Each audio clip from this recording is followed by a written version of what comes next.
So at Halo, we love interesting people, and one thing we love more than interesting people is interviewing interesting people. So we're here today with Mark to go through a little bit about what gets him up in the morning and his path to success. So one thing I really want to start with is your beginnings, really, and it's how you got into sales, how you manifested the path ahead of you when you were at school, because let's face it, that's where we get a lot of our, that's where our beginnings, our motivators come from. Can you tell us a little bit about that time? Yeah, I mean, being 100% honest with you, I didn't leave school with a huge amount. But I knew in my mind and the way I was is that, sales or selling was always something I wanted to be involved in. And I felt it's something that I was good at. So in the very early days, even when I was at school, I used to work as a market trader on a store for a guy just selling. What were you selling? Cordless telephones, TVs, microwaves, all this sort of stuff. Pound for a pound? Yeah, exactly like that, yeah. And from that side, it sort of gave me a real insight to sort of think, that's what I love doing. I love doing that. I love communicating with people like that. Yeah, I was going to say, what was it though? What gave you the thrill? It's the buzz, isn't it? It's the buzz of selling an item. It's the buzz of being able to give a consumer or give someone something that they do need. And realistically, from my side, I just really enjoyed the interaction with people. And I think from then, it made me sort of realise that that's the role I wanted to go down. And I knew without, I didn't have any qualifications behind me, I needed to start at the bottom. So from my side, I originally got into like an engineering company, right? Okay. Stamping valves, putting PSI ratings on valves, and I think that's how I kicked off. But I knew within this business, I knew there was a big sales department. Yeah. So I went into that company and worked my way through. And kept hassling the sales director to say, are there any roles? Are there any roles? Can I get into sales? Probably annoyed him for about a year and a half. Yeah, but there's something in that, because I think there's that whole drive for success and drive to better yourself. I don't think everybody has it now, and the pandemic has affected a lot of that. When you were that young, did you still see that actually we've got that you need to show that willingness to learn? Yeah, I think so. I mean, personally, I'm a very driven individual. I've always been like that. I think I was born like that. I just think that, and I think I wanted to have, do nice things and have nice things. And I knew the only way of doing that would be by working hard. And I think back at that time, in that particular company, that's where having that drive of keep going in and speaking to people and saying, can I have an opportunity in sales? Just give me a chance to be able to get into the team. That in itself created my whole, the very beginning really. It gave me the chance to get into there, and I joined that sales team. I think at the time I was, how old would I have been there? I would have been about 18, I think, when I finally got there. I started there at 16, so it took me 18 months. And then I finally got into a sales department, and I was amongst that, a lot of these guys were engineers with degrees and everything else, but I was suddenly within a sales environment, and from then I just realised that, commercial and sales and stuff was just something that I loved. Yeah, okay. And what was the next step then when you left there?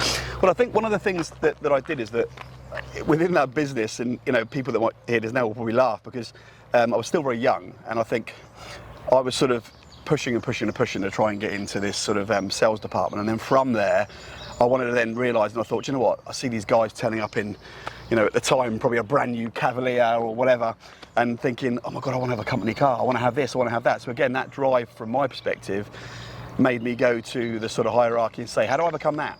And I've always been someone that's I'm inspired so much by people, and even still now, I always inspired by people, because I think if you stop being inspired by people, that will lose your drive. And I think it doesn't matter where you get to, you've always got to have someone that you're aspiring to try and think, how do I do that? And I've always been one of these people that asks those questions. So I remember at the time asking, how do I get on the road? How do I get a company car? How do I do this? And I remember at the time that the person said to me, look, you're 20 years old, no one's going to take you seriously. So it's not going to happen, so you've got to stay in the sales department. And I think from that perspective, what I ended up then doing was saying, well, fine. And this is how I ironically got into this sort of logistics, sort of parcel type world, let's call it, is I went out and found, there was a local company to us in Southampton who were looking for a sales representative to sell freight forwarding. Right, okay, yeah. And I went in and met them, and as I said, I was 20, very green, had no idea about logistics, shipping, nothing, and saw them and said, look, give me a chance, just give me a chance. I'm sure I can do good things for this particular depot as long as I understand the product. And that's really important, understanding the product and understanding the benefits of what it does and the benefits that it can bring other people is just so key. And yeah, ironically, she offered me the job, and that was my entry into the world of logistics. Oh, right, because there's something quite interesting here. I think you're fueled, just from knowing you, not necessarily by materialistic things. I think you're fueled by people and also morals and ethics and things like that. So what is it you look for, particularly when you're looking to onboard people into your business? What is it you're looking for when you have that initial interview, normally at Starbucks? Yeah, of course, yeah, exactly. I mean, we've always tried to, even in the stuff in the company we do now in AGL, is that we just look for people that, from our side, have that passion for work and want to progress. One of the things we talk about with people when they, even in an interview process, is, what are your aspirations? Where do you want to get to? What's your, if someone joins you in a role of X, we always go, what's your role of Y? Where do you want to get to with this sort of thing? It's really important. And I think when any person joins a business, you've got to have that career path for them. It's something potentially, as I said earlier, I had to fight for all that and sort of go, what can I do? What can I do? Where I think what we try and do, I try and install within the business is to make sure that we're in a position where we're saying to people, what is it you need? What is it you need? Where do you want to get to? How far do you want to go in this business? Because if we can then do that, we already know there's that individual that's joined us. We know what their plan of action is. And we also can help them, whether that's by sending them to, get sort of extra through college or giving them extra qualifications in a certain area that they need. I just think it's really, really important but the key thing for me is just seeing a person, no matter what level they come into at the business, is just seeing that they have that drive to go, this is what I want to try and do, because that's sort of in theory everything that I had. Well, I think it's interesting also with how I've watched your business for a few years. You do have a very optimistic outlook, which I guess will come from your sales background, but also you're very motivated for growth, aren't you? Yeah. I mean, it's almost like there's no ceiling. And do you think that's a mindset thing? Or was it something you've always had? No, I think AGL in particular we've had unbelievable growth. But I think, as I said, it is, without sounding, it is so much down to what we were talking about a minute ago. It's down to the people that we have within the business, And I think, we have had, we've had a bit of organic growth naturally as a company. But it is a sort of, it's something that we truly believe in. The software that we have in the business now is something we truly believe that brings a huge benefit, not just to businesses, but also to consumers. I mean, we all buy online, everyone's. We're all buying online, we're all buying products online and so on. And we know that our software brings huge benefits outside of anything else. And that's sort of key for us, really. And with regard to benefits and obviously the sales process, what is it that you're looking to identify with a new client when they come on board? Because you're in a position now where not necessarily you can cherry pick your clients, but there's got to be something you see in somebody or their company that ignites your interest. Well, because we're, as a business, AGL is a multi-carrier parcel management company, so it's software. So we don't, we always say to people, we don't own planes, trucks, or we don't own anything from that perspective. We are a software business first and foremost, and the teams that we have in place here, we are sort of looking at customers, and generally these are customers where they have certain types of commodities, so they're not just sending all pretty boxes, they're sending large, small, long length parcels and so on. And they're the sort of customers we look at, because these clients potentially are maybe using 3 or 4 or 5 carriers across multiple systems, using multiple customer care centres, getting multiple invoices coming in. And obviously what our software does is AGL software plugs directly into their sort of warehouse management system, wherever that might be, and in theory gives that customer the choice. So if they want to use carrier A, they use carrier A, carrier B, carrier C, and so on. But the most important thing is it's all under one roof. So, if they've got a customer care query, if they've got a problem, if there's any sort of claims, if there's any issues going on, they only ever work with AGL and they only deal with us. And, there's not many companies around like us that do this sort of stuff. And I think it is a huge USP. Yeah. And it's also, I think, important is making sure you have people in the right sort of areas, and that includes the likes of myself. So, I sit as the CEO of this business, but actually what I do day to day is more around the commercial, sales, and strategic stuff. When the business was probably at around about probably, we're just short of 40 staff now, but I think at the time we were probably around about 15, maybe 18 sort of staff members. I realised very quickly that actually running the business, so dealing with the whole operational, financial running of the company day to day, actually, from my side, I actually thought there's much better people out there that can do that. And that's a big thing to say, because there's a lot of people out there that would go, no, it's my business, and and I'll run it, or Matt, my business partner, could have said, no, I can do it.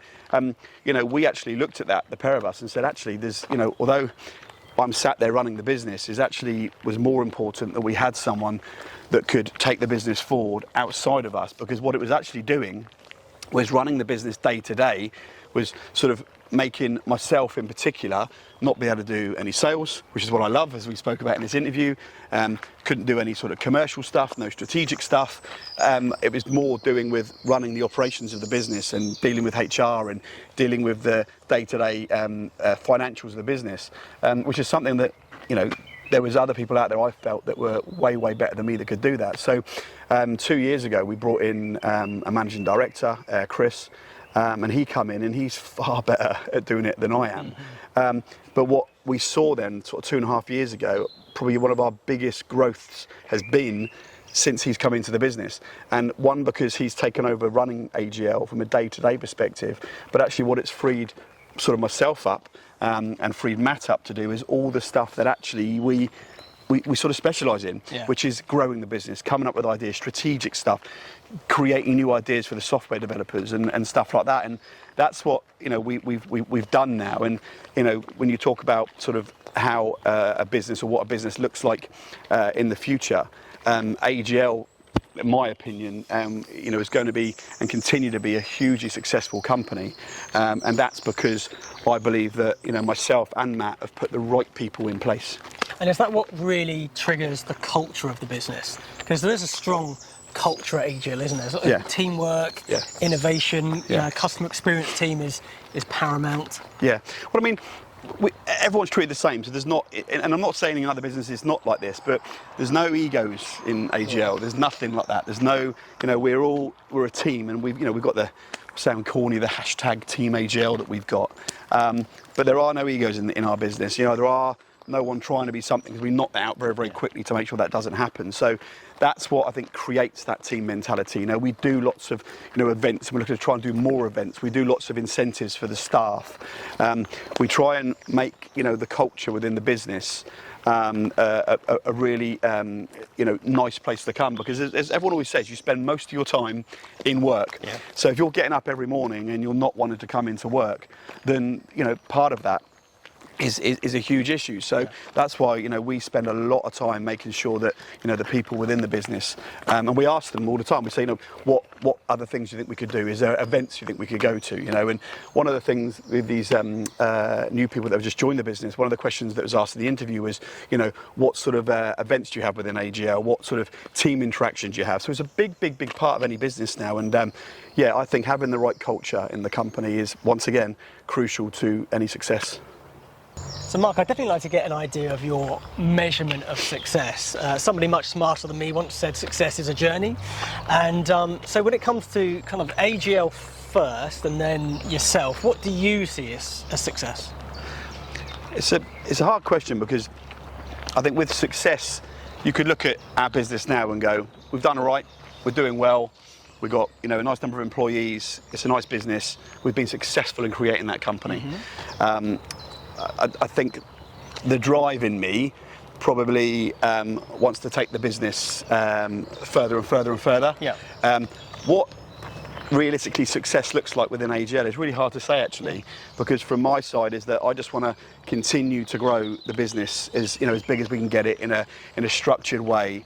Hopefully continue to create local jobs for the local community and so on. And I think, I really enjoy work. I enjoy going to work. I love working. Although this is, a place of work you go to, I love working. I enjoy going into work every single day. And as I said, it doesn't feel like it's work. And there's that quote that everyone always says, isn't it? I forget what it is about, you know, when you're working every day. You enjoy what you do, you never work a day. Yeah, and it's like that, you know, and I really do enjoy what we do within the business. So what does success look like? Success for me is just continuing long-term growth of AGL and continuing and taking on, you know, the right people for our sort of journey, and making sure that, you know, we continue to develop our software, which is developing all the time, to make sure, you know, we continue to provide, you know, e-commerce companies and consumers the best possible delivery service, really. So on a personal note then, what would your ideal day be? Because we hear time and time again, you've got to be up at 5 o'clock in the morning, you've got to be working 16 hours a day. But what do you think about that? Well, see, I've never done that, and I've never been that way. You know, I see stuff a lot online, and people go, I'm in at 5 and I finish at 9, and all that sort of stuff. And listen, everyone's got their own journey and everyone works in their own way. Again, I was taught many years ago, someone said to me, work smart. If you work smart, you'll be all right. And what working smart meant for me is, to give you an idea, I drop my kids off at school every day, and I pick them up most days if I can. But what I try and do is, within those periods of, let's say, that 5 hours or 6 hours during that day, whatever that might be, I get enough work done, enough smart work done during that period, meaning that I can still have that work-life balance, you know. I've always been, there's no point, you know, having a business or being an entrepreneur or whatever that might be, or whatever you want to call it, if, you know, you're working from, you know, 7 in the morning until 8 at night, and then you're not seeing your family. Because why do we all do this? Why do we do it? You know, why do you do it? You do it, you've got your own, Halo's an unbelievable business, it's just growing in itself. You know, we're watching your journey, and you do it for your family. And that's exactly why we all do it for work. So, you know, one thing we try and instill within AGL is trying to have that work-life balance. And it's like you know, we've just taken on a load of new sort of business development managers or new business managers within the business. And, you know, one of the conversations I had with them literally only yesterday was, you know, I said to them, look, I don't need to know if you're leaving early, an hour early. I don't need you to call me if you're going to your sister's barbecue on a Friday at 3 o'clock, whatever that might be. Realistically, if you give people that work-life balance and you don't micromanage people, that in itself makes your business a success. Because that's an individual thing that, as a person, if you've got pressure on you saying you've got to be here and you've got to do this and you've got to hit this and you've got to do that, it doesn't always work. And I think that's always been my thing, is work smart. And if you can work smart, you don't need to be doing the hours that you're talking about, because that realistically, and again, this is only my opinion, I don't think it's necessarily benefiting yourself. And I think there are better ways of doing things. But I understand all businesses are different, and, you know, all businesses start at different times and everything else. But I just think working smart is the key, and that is something that was installed in me, you know, very, very young age, to make sure you're just very, very clever how you do it. And that for me is you know, is paid really well. So when it comes to giving advice to your younger self, or even your children, what advice would you give them? Say they're finishing school, you know, what would you say to yourself first? I mean, I think it is a hard question, that, because the world has changed a lot since I was at school, where you could leave school and jump out at 15, 16 and jump into a job. It's not as easy to do that now, and I understand that. But I think for me is that it comes back to that same word, drive. You know, you've just got to put yourself in the mix. You've just got to have that drive within you to go, I'm just going to ask a question and be, you know, I love that program, Ted Lasso. And in that program, one of the big things he talks about is, you know, be curious and not judgmental. And anyone that's seen it, you know, Ted Lasso, I think, is one of the best physical programs, even for your mental health. It's one of the best programs you can ever watch.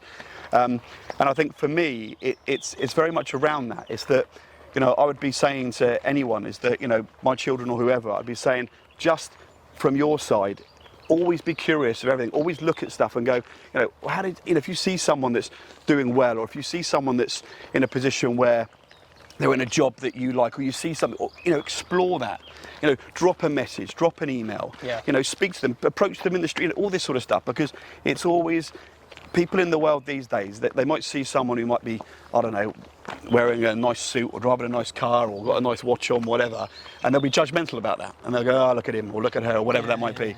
But actually be curious. Because I look at that and go, well, hold on, how did you get that nice, you know, Apple Watch you're wearing there? Or how did you get, you know, how did you get this particular car? How did you manage to go on this particular? It's all about that stuff, because that gets back to the bit we're talking about the aspiring bit. Because if they give you the sort of information on that and they explain what's what, I think it's really, really important, because that information that you get and that information that they feed you, that's what you've got to grasp onto. Yeah. And that is what your drive is. Yeah. Because that bit is you look at it and go, okay, so he's managed to do this, and it's all about being inspired. And that's the original question, is you know, be curious of people, ask questions and go, that's the key thing, and just have that drive in you, because what's the saying they say, you know, you don't ask, you don't get. Yeah. And realistically, sometimes you just got to, you know, ask the question, and, you know, who knows what happens. Yeah. Okay, that's really interesting. What do you do to relax though? What do you do in your spare time? Well, I do. My wife will probably laugh at me saying this, but I do run. Right. I do sort of not in any way, shape, or form of sort of fast running, but I do sort of 5Ks, park runs and stuff like that. Yeah. And then I swim quite a bit, so I try to swim sort of 2 or 3 times a week if I can. Yeah. Quite enjoy it. Dog walks and stuff like that. I think it's, you know, again, really important part of any successful person who's got a business, or any person that's within a company. Exercise is just so huge for your mental health. You know, if you talk to anyone, I sadly can't do this, but if ever I do get up at 6 a.m. and go for a run and come back, how amazing you feel and how focused you feel is incredible. But I also understand that's a rarity, because life just doesn't allow that sometimes. So what ends up happening is you sort of will run around lunchtime, or whatever you might do. But I think, you know, exercise is really, really key, and I think is a massive part in you. Exactly that. Yeah, that wasn't arranged. But I think it's so important, because going back to what we talk about here is, you know, being smart working and being focused. Yeah. Exercise is a huge part of that. Yeah. What's your thing? Because we're in a very interesting economic climate at the moment, a very interesting political one as well. Yeah. What do you see in the future? I'm not asking you to predict the next 10 years, but in the next year to 18 months, particularly in your area, which is logistics and technology of logistics, what do you see the kind of the future looking like? I mean, at the minute, it's, you know, the economic world is in a bit of sort of turmoil, thanks to our friend overseas and stuff. Yeah, and obviously because of what we do, because we have a freight division which is part of our group as well. Yeah. Which obviously is all the containers, the air freight and the sea freight. So, but more on maybe the e-commerce side is, I think I just see it. I do see it, that side of the business, because everyone shops online now. Yeah. And certainly since COVID and everything else, everyone shops online. And I think more and more people now, you know, are going on that route. So I think, you know, from an e-commerce perspective, that's what you're asking. I just see it just continuing to fly. There's, you know, and obviously with how huge now with TikTok and Instagram and all the influencers and everything else, how humongous that is. I learned firsthand very recently. I went to the, I don't know a huge amount about YouTubers or nothing like that, and I went to my children took me to a Sidemen tournament up in Wembley. Right, okay. Sell out 99,000 people that were YouTubers. And if I'm honest, I couldn't believe it. I was blown away. It was absolutely nuts. But I think, again, for me, talking about what we were saying about earlier, about aspiring and looking at stuff, it made me think, well, how did they do that? And how did they, you know, it's just all this stuff's interesting. And I think all of these particular YouTubers, they have merchandising, they have online shops, they have all this stuff, and that's all part of that e-commerce world. Yeah. So from an e-commerce point of view, I just see, you know, from our side, it just continuing to grow and grow and grow and grow and grow. Yeah. As from an economic sort of thing in our whole world, I think, like probably the rest of the world at the minute, we're all a bit clueless of where things are going. So watch this space, I'd probably say. Well, Mark, that's been really, really insightful. No problem. Thank you very much for taking the time. No worries, no worries. We've got so much to talk about. We'll do another one. Lovely, take care. No.